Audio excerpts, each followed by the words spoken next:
کال کر کے اپنے باس کو تمام تر صورتحال سے آگاہ کیا تھا۔ شاباش، تم ایسے ہی نظر رکھو، جیسے ہی وہ گھر سے باہر نکلے مجھے بتا دینا۔ آخر کب تک وہ اپنے گھر کی عورتوں کو گھر پر ہی رکھے گا؟ کبھی نہ کبھی تو وہ گھر سے باہر نکلیں گی، اور جس دن وہ گھر سے باہر نکلیں ان لوگوں کو میرے قہر سے کوئی نہیں بچا سکے گا۔ جاسم شاہ، ارید شاہ، ہمیں تم دونوں سے یہ امید بالکل بھی نہیں تھی۔ آخر تم دونوں چاہتے کیا ہو؟ ایک اٹھ کر ہماری پوتی کی انگلیاں جلا ڈالتا ہے تو دوسرا اٹھ کر ہماری پوتی کو بے ہوشی کی حالت تک پہنچا دیتا ہے۔ تم دونوں اپنا یہ غصہ گھر کے باہر تک ہی رکھو، باہر کے لوگوں کو دکھاؤ۔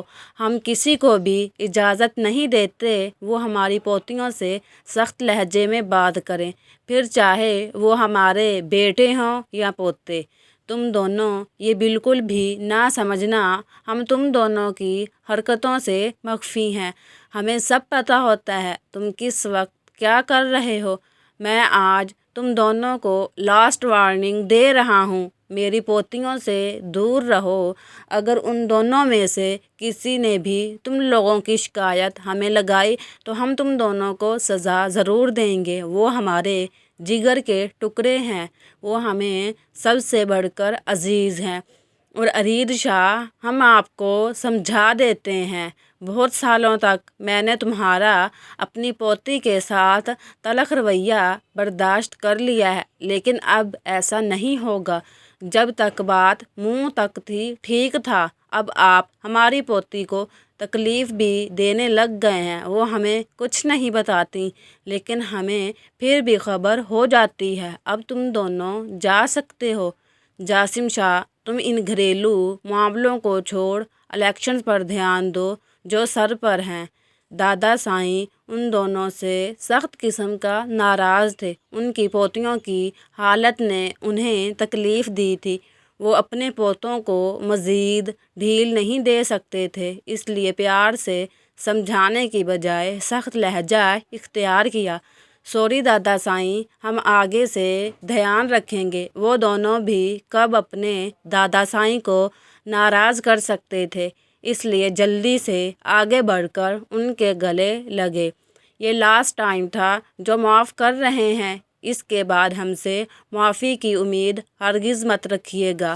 اب تم دونوں جاؤ اپنے اپنے کمروں میں۔ صبح ہوتے ہی جاسم، تم شہر کے لیے نکلو، اور ارید شاہ، تم بھی اپنے کام پر دھیان دو۔ اپنی پوتیوں کو سمجھانے کے لیے ابھی ہم بیٹھے ہیں۔ ان دونوں نے کمرے سے باہر نکل کر ایک دوسرے کو زبردست گھوری سے نوازا تھا، لیکن کہا کچھ نہیں، کیونکہ دونوں ہی اپنے غصے کی وجہ سے ایک دوسرے کی بہنوں کو نقصان پہنچا چکے تھے۔ صبح سب لوگ ناشتے کی ٹیبل پر موجود تھے۔ آج سب کچھ اضواء اور ظاہرہ کی پسند کا بنا تھا۔ بننا تو جاسم شاہ اور ارید شاہ کے لیے چاہیے تھا، کیونکہ وہ کافی ٹائم بعد گھر واپس آئے تھے، لیکن ان دونوں کی حرکتوں کو دیکھتے ہوئے دادا سائیں نے سختی سے سب کچھ اپنی دونوں پوتیوں کی پسند کا بنانے کو کہا تھا، اس لیے آج ناشتے کی ٹیبل پر اسپیشل پکوان موجود تھے، جسے دیکھ ہاشم شاہ کے منہ سے رالیں ٹپک رہی تھیں۔ تم تینوں نا مجھے دعائیں دو۔ میں نے جو تم تینوں کو تنگ کیا تھا اور پھر تم تینوں نے مجھ سے بدلہ لینا چاہا، بدلے میں تم تینوں کے ککڑ کی سیٹی بج گئی، اس لیے تو تم تینوں کو یہ مزے مزے کے پکوان کھانے کو مل رہے ہیں، تاکہ تم لوگوں کا موڈ اچھا ہو جائے۔ ہاشم شاہ نے اب بھی ان تینوں سے معافی مانگنے کی بجائے انہیں چڑھانا ضروری سمجھا۔ جاسم شاہ اس کی بڑبڑاہٹ بخوبی سن چکا تھا۔ مشال بچے، تم نے دوبارہ اسائنمنٹ بنا لی ہے یا نہیں؟ جاسم شاہ نے مشال سے پوچھا، لیکن ایک نظر اضواء پر ڈالنا نہ بھولا، جس کی آنکھیں اور چہرہ ابھی بھی لال تھا۔ وہ ایک بار پھر اپنی بے اختیاری پر شرمندہ ہوا تھا۔ نہیں لالا، اس کے لیے زیادہ ٹائم چاہیے، جو کہ کل والے ہنگامے کی وجہ سے ہمیں ملا نہیں۔ تو پھر کس نے کہا تھا بدلہ لینے کے پلان بناؤ؟ چپ چاپ بیٹھ کر اسائنمنٹ بنا لیتی۔ جواب جاسم شاہ کی بجائے ہاشم شاہ کی جانب سے آیا تھا۔ وہ تینوں تو صبح سے ہی ہاشم شاہ کو سرے سے اگنور کر رہی تھیں۔ تم سے کسی نے پوچھا نہیں؟ چپ چاپ بیٹھ کر ناشتہ کرو، بلکہ 1 منٹ رکو پھپھو، آپ ایک کام کریں، اس کے آگے سے ناشتہ اٹھا لیں۔ اب ہاشم شاہ ہی اضواء اور مشال کی اسائنمنٹ بنا کر دے گا، اور جب تک یہ اسائنمنٹ نہیں بنا کر دے گا اسے کچھ بھی کھانے کو نہیں ملے گا۔ جاسم شاہ نے فیصلہ سنایا۔ لیکن لالا، میں 2 اسائنمنٹس کیسے؟ اس نے بیچاری سے شکل بنائی۔ لیکن ویکن کچھ نہیں، ہم نے کہہ دیا اسائنمنٹس تم ہی بناؤ گے تو مطلب تم ہی بناؤ گے، ہم مزید اس بارے میں کچھ نہیں سننا چاہتے۔ وہ جوس کا آخری سپ لیتے ہاتھوں کو ٹشو سے صاف کر کے وہاں سے نکل گیا۔ اس سے پہلے کہ وہ ہال سے باہر نکلتا، زائرہ جلدی سے اس کے پیچھے بھاگی تھی۔ لالا سنیں۔ جی لالا کی جان، وہ مسکراتے ہوئے پلٹا۔ لالا، آپ نے کہا تھا آپ اضواء کو سوری بولیں گے، اور اب آپ ایسے ہی اٹھ کر جا رہے ہیں۔ اس نے جاسم شاہ کو اس کی کل والی بات یاد دلائی۔ لالا کی جان، لالا پھر کبھی سوری کر لیں گے، اس نے ٹالنا چاہا۔ لیکن لالا، آپ نے کہا تھا۔ وہ اداس ہوئی تھی۔ جاسم شاہ اس کی اداس شکل دیکھ ہی کب سکتا تھا۔ ٹھیک ہے، چلو پہلے آپ کی دوست سے سوری کر لیتے ہیں، پھر ہی دوسرے کام کریں گے۔ اضواء، لالا تم سے کچھ کہنا چاہتے ہیں۔ اضواء اپنے کمرے کی جانب جا رہی تھی جب زائرہ نے اسے روکا۔ سوری، شاید کل میں نے تمہیں کچھ زیادہ ہی ڈانٹ دیا تھا۔ وہ کہہ کر رکا نہیں بلکہ پلٹ گیا تھا، جبکہ اس کی بات سن کر ایک بار پھر اضواء کی آنکھیں پانیوں سے بھری تھیں۔